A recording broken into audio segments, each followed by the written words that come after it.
Hi friends, Mahanadi சீரியலில் இன்றைக்கி நாளைக்கான எபிசோடு பார்க்கலாம். புதுசாக பார்க்குறவங்களா இருந்தால் சப்ஸ்கிரைப் பண்ணிக்கோங்க, லைக்கு ஹைப்பு கொடுத்து விடுங்க. வாங்க வீடியோக்குள்ளே போகலாம்.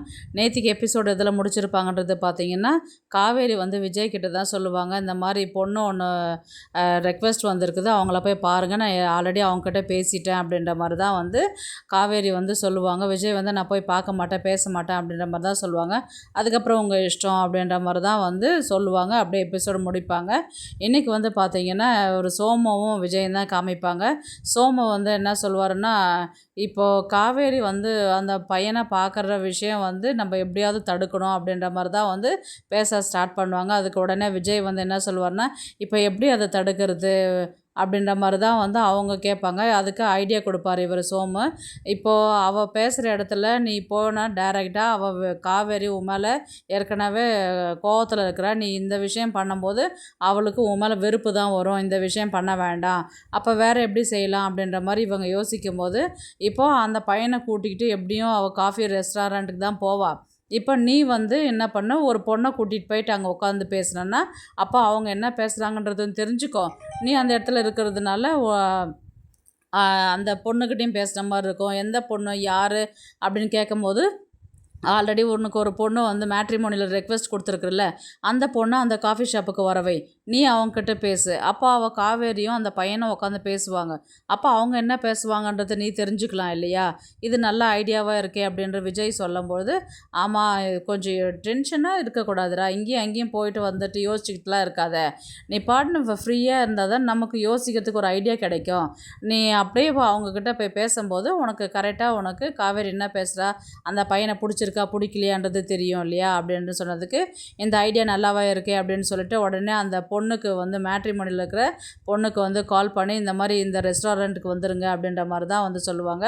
இவர் உடனே சாரதாவையும் காவேரி தான் காமிப்பாங்க.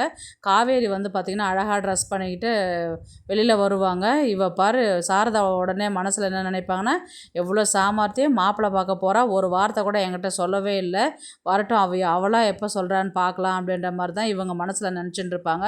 காவேரி அழகாக ட்ரெஸ் பண்ணிட்டு வெளியில் நிற்பாங்க. நான் இவ்வளோ ட்ரெஸ் பண்ணிவிட்டு எங்கே போகிறேன்னு ஒரு வார்த்தை கேட்க மாட்டேயம்மா அப்படின்ற மாதிரி தான் கேட்டதுக்கு, எங்கே போகிறேன்னு சொன்னால் நான் சொல்லிட்டா போக போகிறேன் அப்படின்ற மாதிரி சொன்னதுக்கு, சொல்லுவேண்ணா அப்படின்ற மாதிரி, எங்கடி அப்படின்னு சொல்லி கேட்டதுக்கு, இந்த மாதிரி மேட்ரிமோனியில் ஒரு பையனை பார்த்துருக்குறேன்ல, அவன் தான் பக்கத்து தெருவில் இருக்கிறான்னு சொன்னேன்ல, அந்த பையன்கிட்ட இன்றைக்கி தான் நான் பேச போகிறேன் அப்படின்ற மாதிரி தான் காவேரி சொல்லுவாங்க. அதுக்கு சாரதாக்கு கோவம் ஏண்டி, நான் வீட்டில் நான் இருக்கிறேன், நான் பார்த்து கல்யாணம் பண்ணி வைக்க மாட்டேன்னா, எல்லாமே உன் இஷ்டத்துக்கு தான் நீ பண்ணுவியா அப்படின்ற மாதிரி தான் காவேரி இவங்க சாரதா கேட்பாங்க. ஆமாம் ஆமாம், உன்னை பற்றி எனக்கு தெரியாதா, கல்யாணம் ஆனவருக்கு தானே என்னை கொண்டு போய் நீ கல்யாணம் பண்ணி வைக்கிறதுக்கு பார்த்த, அதுதானே தந்திரம் அப்படின்ற மாதிரி தான் இவங்க காவேரி சொல்லுவாங்க.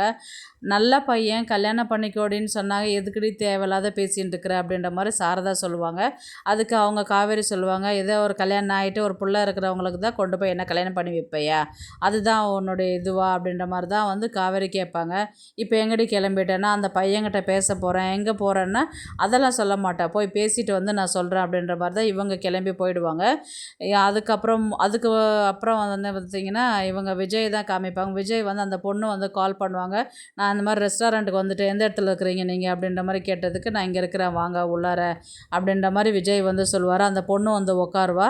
அதுக்கப்புறம் அந்த பொண்ணு விஜய்கிட்ட பேச ஆரம்பிப்பா. விஜய் மனசு ஃபுல்லாகவே காவேரி எங்கே இருக்கிறா, ஏன் இன்னும் வரல, ஏன் இன்னும் என்னை விட ஆர்வமாக இருந்தாலே, எங்கே போயிருப்பா, என்ன பேசியிருப்பா, ஏன் இன்னும் வரலன்னு அந்த டென்ஷனில் இருக்கும்போது, இந்த ஆப்போசிட்டில் அந்த பொண்ணு பேசுகிறத அவர் கவனிக்கவே மாட்டார். அந்த பொண்ணு என்ன பேசுவார்னு பார்த்தீங்கன்னா, எனக்கு ஏற்கனவே கல்யாணம் ஆகிடுச்சு, எங்கள் வீட்டுக்கார் 3 மாதத்தில் இறந்து போயிட்டார், எனக்கு ஒரு பையன் இருக்குது, உங்களுக்கு ஒரு பொண்ணு இருக்குதுன்னு போட்டிருந்தீங்க, உங்கள் பொண்ணு சந்தோஷமாக பார்த்துக்கணுன்றது மென்ஷன் பண்ணியிருந்தீங்க, அதனால் எனக்கு உங்களை ரொம்ப பிடிச்சிருக்குது, அதனால தான் நான் உங்ககிட்ட பேச வந்தேன். நான் இப்போ என் பையனுக்கும் ஒரு நல்ல அப்பாவாக நான் பார்க்குறேன். ஃபஸ்ட்டு ஒரு கல்யாணம் நடந்து அந்த இன்சிடெண்ட்லேருந்து வெளியில் வர்றதுக்கே முடியலன்னும் போது, சின்ன பசங்க இருக்கிறதுனால நான் அவங்களுடைய சந்தோஷத்துக்காக கல்யாணம் பண்ணிக்க நான் விருப்பப்படுறேன் அப்படின்ற மாதிரி அந்த பொண்ணு இஷ்டத்துக்கு பேசிக்கிட்டே இருப்பாள். விஜய் எதுவுமே கண்டுக்கவே மாட்டார். ஏன் காவேரி வரல, எங்கே இருக்கிறா, என்ன பண்ணுறா, எந்த பையன்கிட்ட பேசிகிட்டு இருக்கிறா, யார் அந்த பையன், அதுதான் அவர் மைண்டில் ஓடினே இருக்கும். உடனே அவருக்கு ஸ்ட்ரைக் ஆகும். இப்போ இங்கே ரெஸ்டாரண்ட்டுக்கு வரலன்னா இவர் உடனே விஜய் கால் பண்ணுவார். காவேரி வந்து விஜய்க்கு கால் பண்ணுவாங்க. எங்கே இருக்கிறீங்க, என்ன பண்ணுறீங்களா, அந்த பொண்ணுக்கிட்ட தான் பேசின்னு இருக்கிறேன், ரொம்ப சந்தோஷங்க, அந்த பொண்ணுக்கிட்ட பேசி பழகி பிடிச்சிருக்கோம், கண்டிப்பாக உங்களுக்கு அந்த பொண்ணை பிடிக்கும், நானும் பேசியிருக்கிறேன் அந்த பொண்ணுக்கிட்ட, நீங்கள் கண்டிப்பாக கல்யாணம் பண்ணிக்கணும், அதெல்லாம் இருக்கட்டும், நீங்கள் எங்கே இருக்கிறீங்க அப்படின்ற மாதிரி தான் வந்து விஜய் கேட்பார். இல்லைங்க, நான் இப்போ தான் அந்த பையனை பார்க்க ஆட்டோவில் போயின்னு இருக்கிறேன். எந்த அந்த ரெஸ்டாரண்ட்டுக்கு தானே அப்படின்னு. அந்த ரெஸ்டாரண்ட் இல்லை, அதை விட சூப்பர் இடம் அப்படின்ற மாதிரி தான் வந்து அவங்க காவேரி சொல்லிவிட்டு ஃபோனை கட் பண்ணிவிடுவாங்க. அதை விட சூப்பர் இடமா, எங்கன்னு யோசிச்சுக்கிட்டே இருப்பார். இந்த லேடி பாட்டுன்னு பேசிக்கிட்டே இருப்பாங்க. உடனே வந்து ஒரு வேளை கோவிலுக்கு அடிக்கடி போவாள், அந்த கோவிலுக்கு வர சொல்லிட்டாலோ, ஒரு வேளை ஃபஸ்ட்டு கல்யாணம் பண்ணுறதுனால ஒரு சிம்பத்திக்கு ஒரு ஆன்மீக சிந்தனையோட அந்த கோவிலுக்கு வர சொல்லி அங்கே பார்த்த முடிவு பண்ணுவாளோ அப்படின்னு சொல்லிட்டு உடனே அந்த பொண்ணுக்கிட்ட போயிட்டு நம்ம கோயிலுக்கு போகலாமா அப்படின்ற மாதிரி வந்து கேட்பான். திடீர்னு என்ன அப்படின்னு, இல்லை நம்ம ஒரே இடத்துல உட்காந்து பேசுகிறதுக்கு நம்ம கோவிலில் போயிட்டு நம்ம பேசும்போது நம்ம கொஞ்சம் லைஃப்பை பற்றி ஸ்டார்ட் பண்ணுறோம்ல, அந்த இடத்துல போய் பேசினா நல்லா இருக்குமே அப்படின்ற மாதிரி விஜய் வந்து அந்த பொண்ணை கூட்டிக்கிட்டு நேராக என்ன பண்ணுவார், கோவிலுக்கு போவாங்க. அந்த இடத்துல சுற்றி பார்ப்பாங்க. அந்த இடத்துல இருக்க மாட்டாங்க.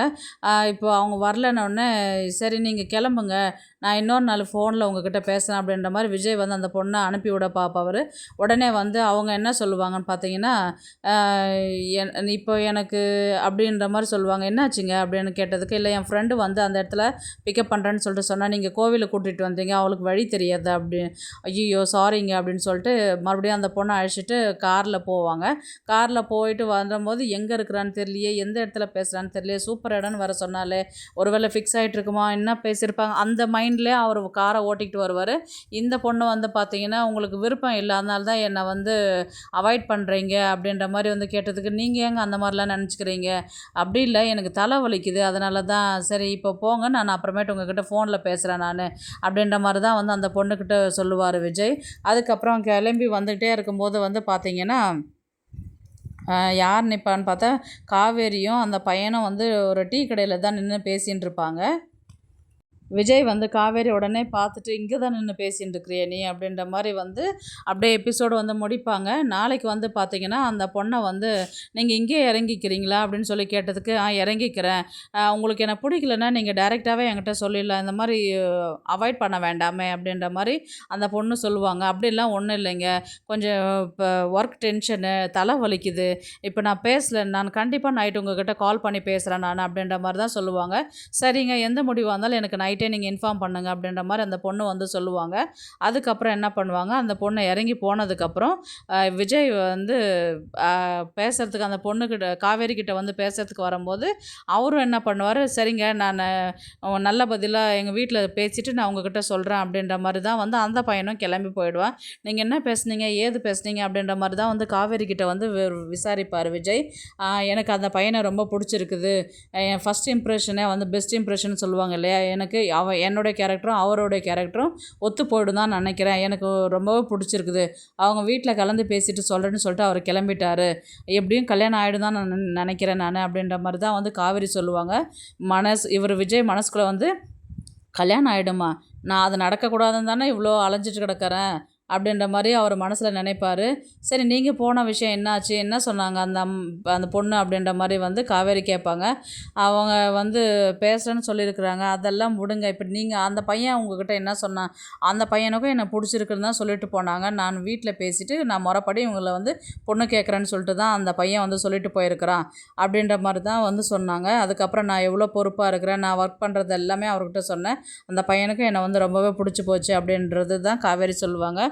பிடிச்சி போச்சா, இது என்னடா இது வம்பா பிடிச்ச வேலையாக இருக்குது அப்படின்ற மாதிரி தான் வந்து விஜய் வந்து யோசிப்பார். உடனே வந்து பார்த்திங்கன்னா, அந்த பொண்ணு என்னாச்சு, அந்த பொண்ணு பதில் சொல்லுங்கன்னு, அதை விடுங்க, இப்போ அது ரொம்ப முக்கியம் இல்லைங்க அப்படின்ற மாதிரி தான் வந்து விஜய் சொல்லுவார். என்னது முக்கியம் இல்லையா, இப்போ என்ன அப்போது கல்யாணத்துக்கு ஒத்துக்குனீங்களா அப்படின்ற மாதிரி தான் வந்து கேட்பாங்க. ஐயோ அதை விடுங்க, இப்போ அந்த பையன் என்ன நீங்கள் திரும்ப திரும்ப அதே கேட்கணும், அதுதான் செட் ஆகிடும், நாங்கள் 2 பேரும் கல்யாணம் பண்ணிக்க போகிறோன்னு சொல்கிற மாதிரி திரும்ப திரும்ப ஏன் அதே கேட்டுக்கிட்டு இருக்கிறீங்க அப்படின்ற மாதிரி தான் வந்து சொல்லுவாங்க. உடனே வந்து சரி நான் வீட்டுக்கு கிளம்புறேன், ரொம்ப நேரம் ஆச்சு அப்படின்ற மாதிரி தான் இவங்க வீட்டுக்கு கிளம்புவாங்க. இந்த விஷயத்த வந்து சாரதா கிட்ட விஜய் வந்து சொல்கிற மாதிரி தான் இருக்கும். இந்த மாதிரி அந்த ஒரு பையன் வந்து பேசினா, நான் அந்த பையனை பார்க்கவே இல்லை, அவருக்கு வந்து கிளம்பிட்டாரு, ஆனால் அந்த பையனை வந்து காவேரி பிடிச்சிருக்குன்னு சொன்னால் அவங்களே கல்யாணம் பண்ணிக்கிறேன்னு சொல்லிட்டு சொல்லியிருக்கிறா என்கிட்ட அப்படின்ற மாதிரி சொன்னதுக்கு, அதெல்லாம் நடக்காதுங்க மாப்பிள்ள. அது எப்படி நான் ஒத்துக்குனா தானே, அவளுக்கு பிடிச்சிருந்தா போதுமா, எனக்கு பிடிச்சிருக்கணும் இல்லையா, அப்படி எதனா சொல்லி சமாளிச்சிடலாம், அவளை அந்த பையனை கல்யாணம் பண்ணாத விடலாம், விடுங்க அப்படின்ற மாதிரி தான் வந்து சாரதா வந்து விஜய்கிட்ட சொல்கிற மாதிரி இருக்கும். எப்படி அத்தை பண்ணுவீங்க, அவள் தான் அவ்வளோ கான்ஃபிடென்ட்டாக பேசுகிறாளே அப்படின்ற மாதிரி தான் வந்து விஜய் வந்து சொல்லுவார். என்ன மாப்பிள்ள நீங்கள் இப்படி நினைக்கிறீங்க, நான் நினச்சேன்னா அந்த கல்யாணத்தை நடத்தாமல் கூட நான் நிறுத்திடுவேன் நான் அப்படின்ற மாதிரி தான் வந்து சாரதா சொல்லுவாங்க. உங்களை நம்பி தான் நான் போகிறேன் நான் அப்படின்ற மாதிரி தான் விஜய் வந்து சொல்லுவார். உடனே வந்து காவேரி வீட்டுக்கு வந்தவுடனே, என்னடி பார்த்துட்டு வந்துட்டியா மாப்பிள்ளைய அப்படின்ற மாதிரி தான் வந்து சாரதா கேட்பாங்க. பார்த்துட்டு வந்துட்டேன், எனக்கு அந்த பையனை ரொம்ப பிடிச்சிருக்குது, அவங்க வீட்டில் தான் வந்து பேசுகிறேன்னு சொல்லியிருக்கிறாங்க அப்படின்ற மாதிரி தான் வந்து காவேரி சொல்லுவாங்க. உடனே சாரதா வந்து என்ன சொல்லுவாங்கன்றது பார்த்தீங்கன்னா, அது எப்படிடி நான் மாப்பிள்ளை பார்க்கல, உங்கள் அக்கா தங்கச்சி எவ்வளோமே பார்க்கல, அதுக்குள்ளே உனக்கு மாப்பிள்ளை பிடிச்சிருக்கா அப்படின்ற மாதிரி கேட்டதுக்கு, ஏம்மா மாப்பிள்ளை நான் கல்யாணம் பண்ணிட்டு வாழ போகிறது நான், எனக்கு பிடிச்சிருந்தா போதாதா அப்படின்ற மாதிரி வந்து கேட்டதுக்கு, நீ என்னடி உன் இஷ்டத்துக்கும் பேசிட்டு இருக்கிற, அப்போ வீட்டில் நான் எதுக்கு இங்கே இருக்கணும் சொல்லு பார்ப்போம் அப்படின்ற மாதிரி தான் வந்து சாரதா வந்து கேட்பாங்க. அதுக்கு காவேரி என்ன சொல்லுவாங்க, அம்மா உன் சம்மதத்தோட தாம்மா கல்யாணம் நடக்கும், அந்த பையனை எனக்கு பிடிச்சிருக்குது, உனக்கும் அந்த பையனை பிடிக்கும், நான் வீட்டுக்கு வேணால் வர சொல்கிறேன், அவங்க தான் வீட்டில் வந்து பொண்ணு கேட்குறேன்னு சொல்லியிருக்கிறாங்கல்ல, நான் வர சொல்கிறேன், அப்போ நீ பாரு, உனக்கு கண்டிப்பாக அந்த பையனை பிடிக்கும், ரொம்ப அழகாகவே ஸ்மார்ட்டாக ஹேண்ட்ஸமாக ஐடிஐயில் ஒர்க் பண்ணுறான், நல்ல சேலரி வாங்குகிறான், நல்ல நம்ம ஃபேமிலிக்கு ஏற்ற மாதிரி ஒரு மிடில் கிளாஸ் ஃபேமிலி தான், நீ பார்த்த மாதிரி ரொம்ப ஹையாலாம் இல்லை தெரியுமா உனக்கு அப்படின்ற மாதிரி தான் வந்து காவேரி வந்து சாரதா கிட்ட சொல்கிற மாதிரி இருக்கும்.